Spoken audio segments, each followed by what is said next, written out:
You start with patience. Most girls skip patience. My mother used to grow these in our village. It was her secret ingredient.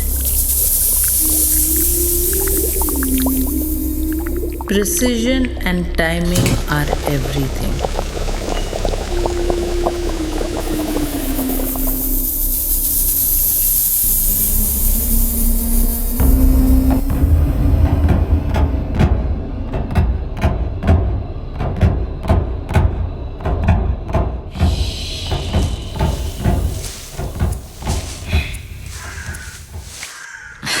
Who would have thought?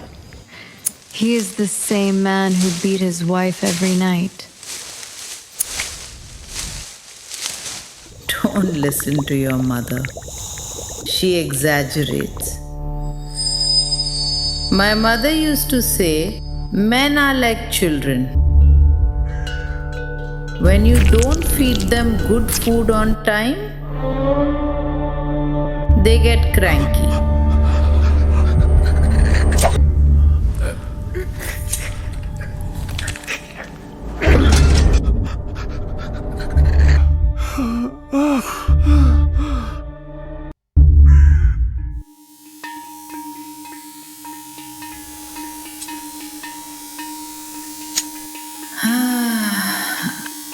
But don't worry, Nani will teach you all her secret recipes.